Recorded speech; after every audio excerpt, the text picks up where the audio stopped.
Do you love ink blending, but really get frustrated when your ink pad slides all over your work surface? This video is for you.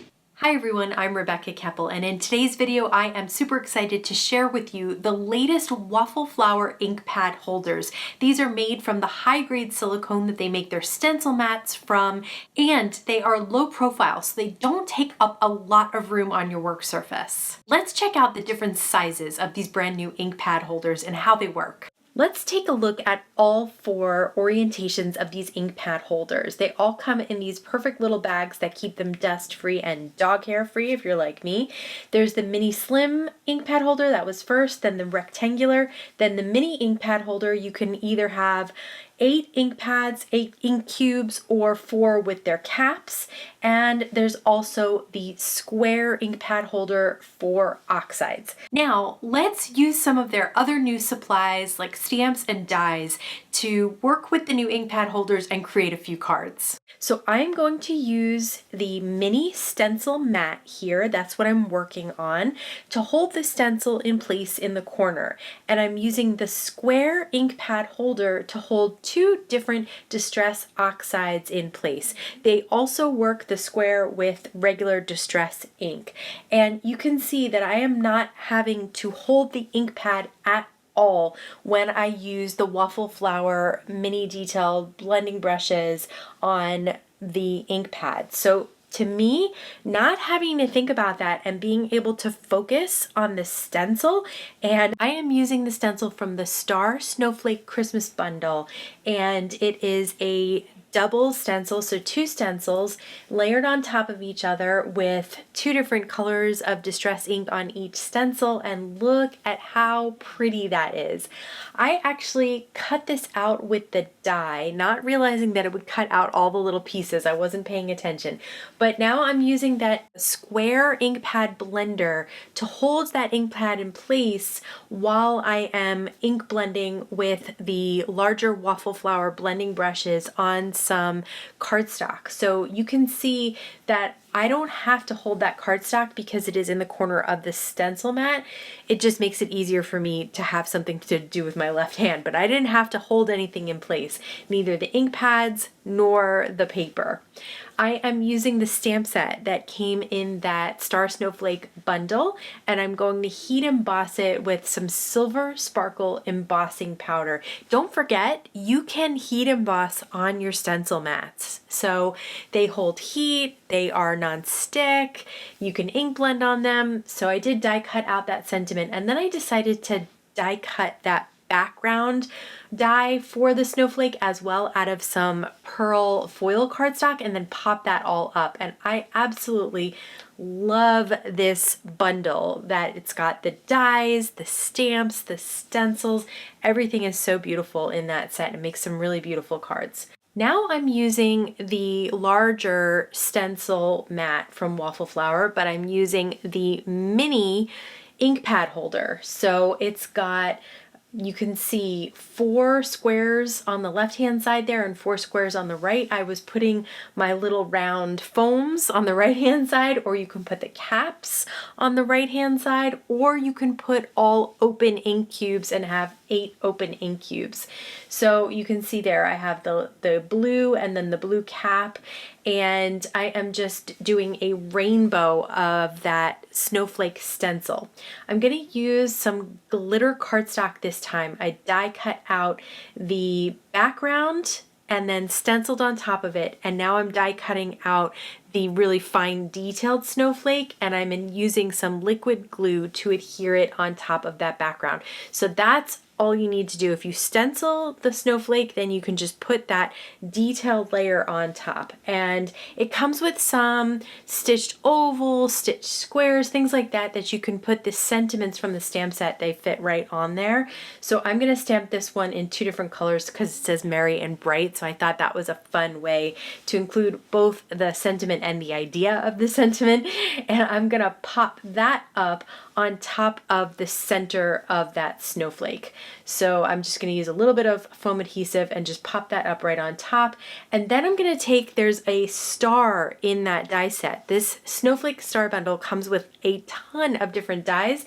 So I'm going to take a star, I cut it out of the rest of that glitter cardstock that I had, and I'm going to adhere down 4 stars hanging off the side of an A2 piece of white cardstock. And then I'm going to flip it over and cut off the excess so that since I didn't have a lot of that cardstock, that glitter cardstock left, this was all there was, I'm going to use these pieces to kind of fill in around the edge there. The center is going to be taken up with that snowflake. So it really doesn't, I don't need stars in the middle, but I did need a few more stars on the outside to make it look a little bit more natural, the pattern of those glitter stars around the outside. So even just a little point of a star is better than nothing in that big white space that I had there. And then I can take my snowflake, which has that matching glitter cardstock on top, and pop that up in the center to complete that card. Okay, for this next card, we're going to go back to the mini stencil mat. I'm using the shelf dies. You can see there are several different types of shelves that you can create. This one is kind of a wood shelf, and then I have the black one on top of that. I'm going to use, oops, I didn't have the ink cube put into the ink pad holder. That's the whole point of this. So I have now the ink cube in the ink pad holder. Holds any typical ink cube. I had Pink Fresh Studio in the last card that we did, and now I have the Stamp Market one. So any kind of ink cubes that you have, it will fit.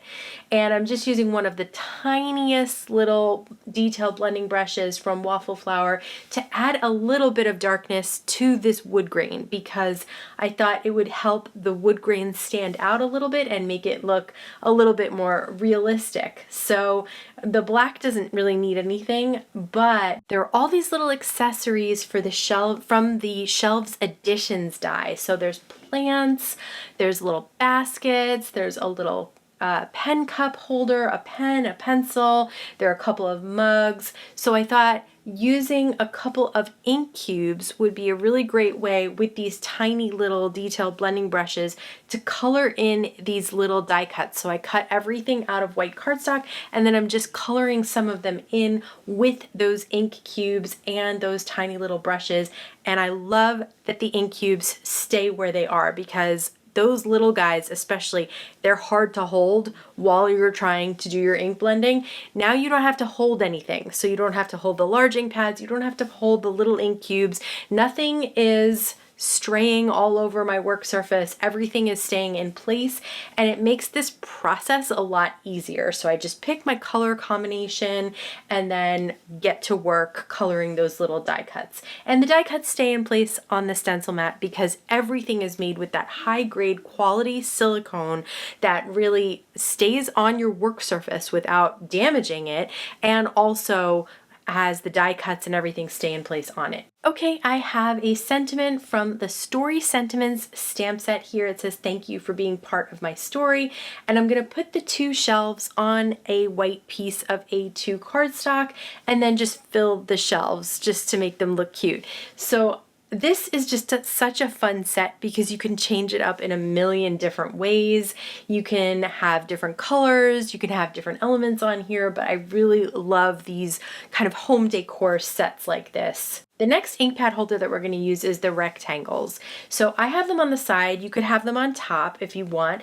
And you can see I have 2 different companies here. I have Gina K Designs and Simon Says Stamp. I did that on purpose so that you could see that pretty much any typical rectangular shaped ink pad will fit perfectly in there. So again, you know, it is just my habit to gravitate to hold that ink pad, but you don't have to at all. It stays perfectly in place, and the silicone from the ink pad itself, from the ink pad holder itself, stays in place on a work surface. So you can see I'm working on a glass mat under all of these silicone pieces, and the silicone sticks perfectly to the glass mat. It would also do that to the desk as well, but I don't want to accidentally get anything on my desk even with these pieces in place. Okay, also the stamp market fits in there, and I have an ink on 3, so you can see typical rectangle will fit in there.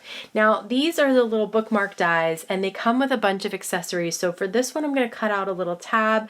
For this one I'm going to cut out a little hole at the top.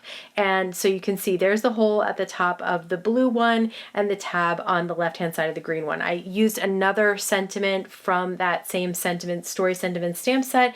It says, "For my favorite word nerd." I did that on both of these. In the blue one I also added a little gold emblem. You don't have to do that if you don't want to.